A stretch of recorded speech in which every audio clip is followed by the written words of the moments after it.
Le ministre des Finances et du Budget, Rakotwarman Gervais, a annoncé sa démission aujourd'hui. Il a posé sa lettre de démission vendredi dernier. Cependant, le président de la République affirme ne pas être au courant.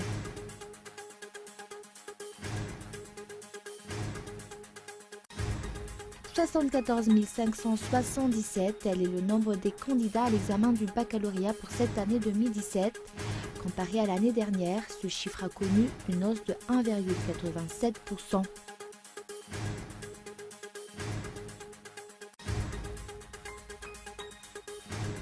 Les votes anti-Maduro au Venezuela, plus de 7 millions de Vénézuéliens sont allés voter hier. La participation massive regonfle l'opposition.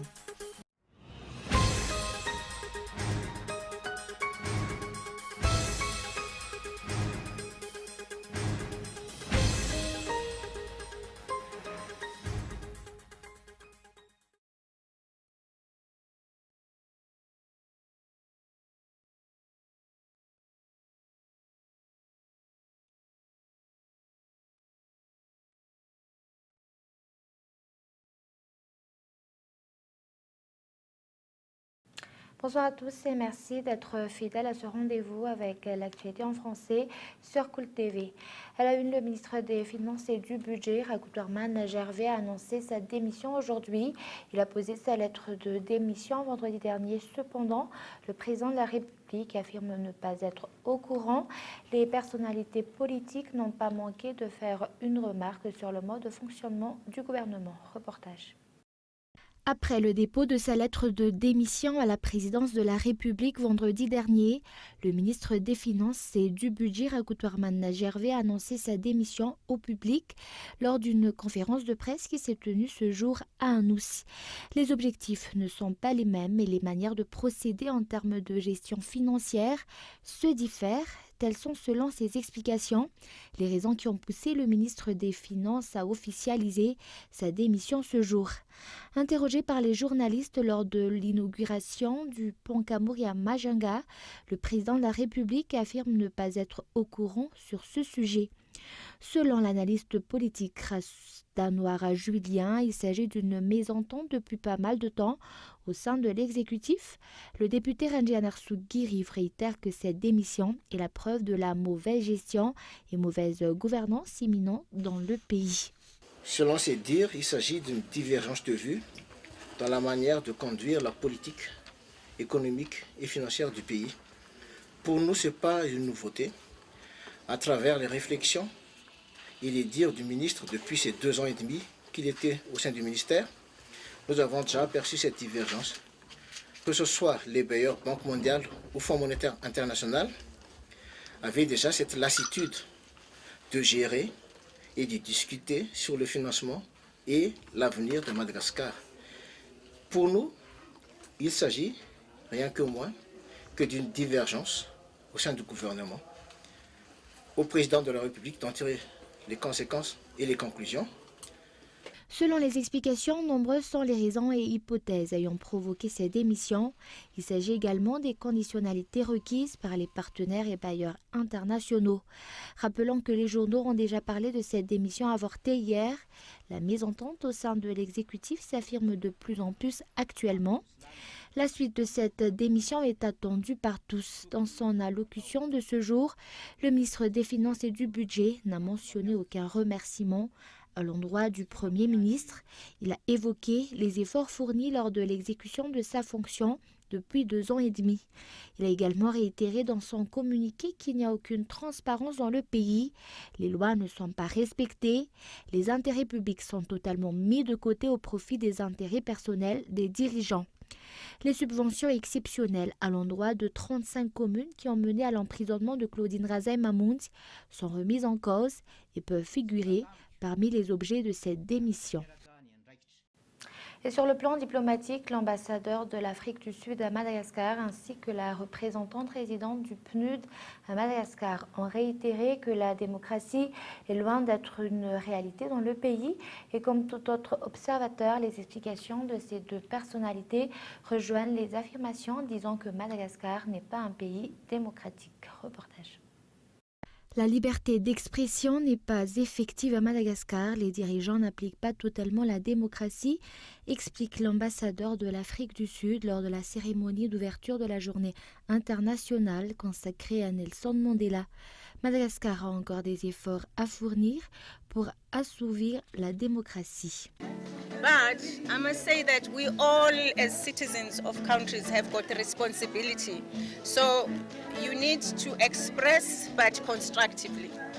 And all the issues which you deal with in Madagascar, we deal with them in South Africa, they deal with them in all countries. You must tell me, I think there's freedom of expression. Isn't there freedom of expression? Les explications de la représentante résidente des programmes des Nations Unies pour le développement, Violette Kakiomia, rejoignent ce qu'a annoncé cet ambassadeur. Selon ses dires, la liberté d'expression est loin d'être une réalité dans le pays. Oui, la démocratie à Madagascar est bien vivante et le processus démocratique est en train de continuer à s'améliorer. Comme vous le savez, depuis la sortie de crise, il y a un gouvernement démocratique avec les élections de sortie de crise. Le processus démocratique ne s'arrête pas seulement aux élections. Le processus continue, il y a des institutions qu'il faut renforcer. Je pense que le processus est en cours et c'est sur la bonne voie et nous devons continuer à le renforcer. L'irrespect de la démocratie est devenu courant à Madagascar. La volonté des dirigeants à appliquer la liberté d'expression par l'autorisation du meeting public ou par la reconnaissance de l'opposition dans l'Assemblée nationale ne se manifeste pas. La journée internationale consacrée à Nelson Mandela a été marquée ce jour et se poursuivra demain. Actualité économique, la première émission des nouveaux billets a eu lieu officiellement ce jour, mais le citoyen lambda ne pourra l'utiliser que demain. La crainte d'un écart de niveau de vie entre riches ou pauvres est évoquée par un sociologue. La différence se fera sentir au niveau des opérateurs et des marchands ou encore le transport en commun, explique toujours Ratida Land. Écoutons les explications. Ça reflète d'abord les difficultés économiques que nous observons aujourd'hui. Peut-être qu'il y a inflation, peut-être qu'il y a tout ça, mais ce qui est vrai, c'est qu'il y a au moins deux classes à Madagascar. Et bien, il y a une classe aisée, classe riche, les businessmen avec des milliards et des milliards.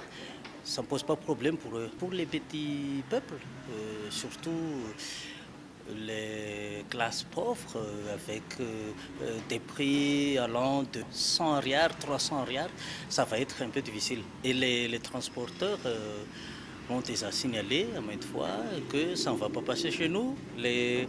Déjà, j'imagine la frustration des chauffeurs en cherchant la monnaie. Et comme nous l'avons annoncé dans les titres, 74 577, tel est le nombre des candidats à l'examen du baccalauréat pour cette année 2017. Comparé à l'année dernière, ce chiffre a connu une hausse de 1,87%. 2 centres d'examen seront alors ajoutés. Reportage. Les candidats au baccalauréat général sont au nombre de 69 539 si les candidats au baccalauréat technique sont de 5 038. Une hausse de 1,87% a été enregistrée comparée à l'année dernière.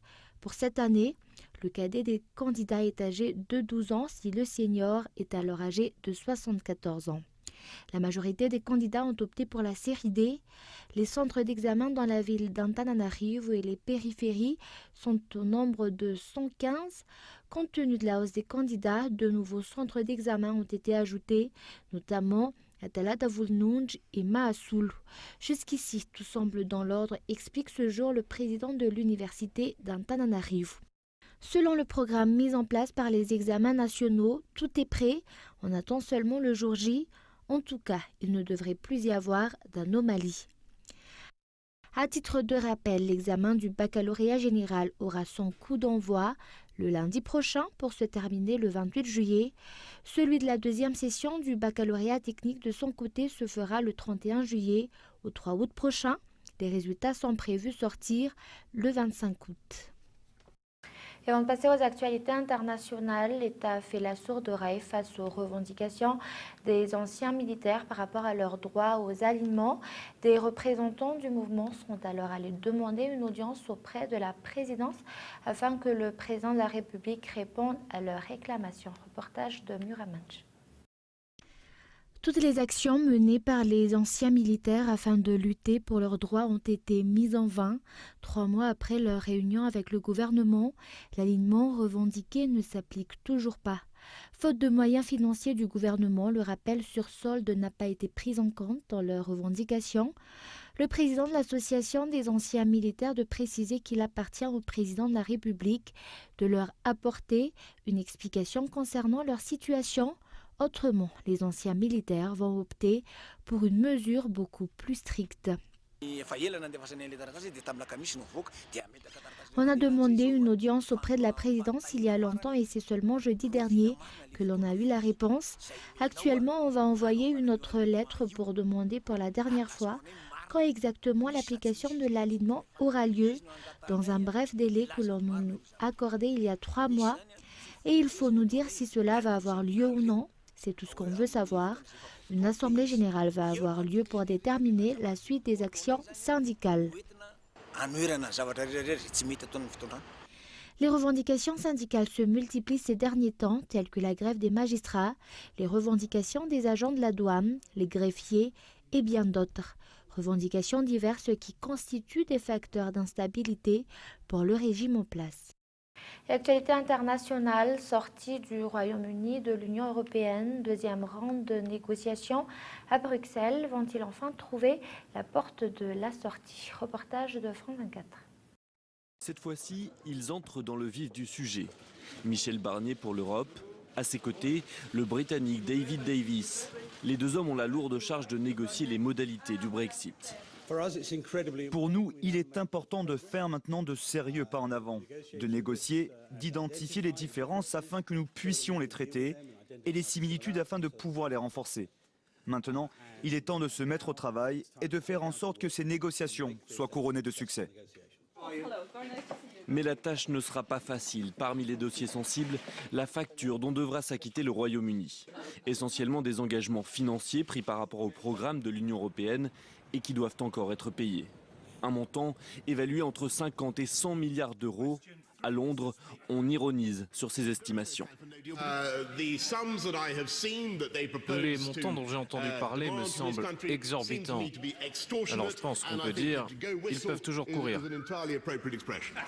Autre épineuse question, les droits des Britanniques établis sur le continent et ceux des 3 millions de ressortissants européens vivant en Grande-Bretagne. Pour Michel Barnier, ils doivent être protégés. Le Royaume-Uni, lui, veut inscrire les droits des citoyens européens au Royaume-Uni dans le droit britannique, qui pourrait évoluer avec le temps et ne peut donc pas les garantir dans la durée. Nous voulons que la Cour de justice de l'Union européenne soit la garante ultime de ces droits.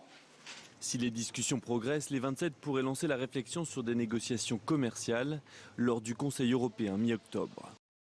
Et vote anti-Maduro au Venezuela. Plus de 7 millions de Vénézuéliens sont allés voter hier. La participation massive regonfle l'opposition. France 24. Pour ses opposants au président vénézuélien, c'est un peu comme si Nicolás Maduro avait déjà quitté le pouvoir. La consultation organisée par l'opposition vient de s'achever. Plus de 7 millions de personnes rejettent le projet de réforme de la Constitution voulu par Nicolás Maduro, ainsi que l'élection de la future Assemblée constituante prévue le 30 juillet. Pour le président de l'Assemblée nationale acquise à l'opposition, le Venezuela vient d'envoyer un message clair. Que ceux qui détiennent le pouvoir aient la grandeur et l'humilité de nous entendre. Nous ne voulons pas une constituante frauduleuse et imposée. Nous ne voulons pas être Cuba. Nous ne voulons pas être un pays sans liberté. La consultation n'avait pas reçu l'aval des autorités. Mais cela n'a pas empêché les bureaux de vote d'être pris d'assaut dès le matin, comme ici à Caracas, mais aussi à Miami ou encore à Bogota, où réside une importante communauté vénézuélienne. De son côté, le gouvernement avait organisé une simulation de vote. La première dame en personne était sur le terrain pour tester les machines de vote qui serviront le 30 juillet. Je n'ai aucun doute concernant la victoire le 30 juillet, car le 30 juillet ne sera pas qu'une victoire, mais une grande victoire, la victoire de la paix, la victoire parfaite. Nicolás Maduro a qualifié le vote de dimanche de consultation interne. Le président, plus impopulaire que jamais, a également lancé un appel au calme. Et avant de se quitter, je rappelle les grands points de ce journal. Le ministre des Finances et du Budget, Raoult Warman Gervais, a annoncé sa démission aujourd'hui. Il a posé sa lettre de démission vendredi dernier. Cependant, le président de la République affirme ne pas être au courant. Et 74 577, tel est le nombre des candidats à l'examen du baccalauréat pour cette année 2017. Comparé à l'année dernière, ce chiffre a connu une hausse de 1,87%. Et enfin, le vote anti-Maduro au Venezuela. Plus de 7 millions de Vénézuéliens sont allés voter hier. La participation massive gonfle l'opposition. Et voilà, c'est la fin de ce journal. Merci de votre fidélité. Au revoir et bonne soirée à tous.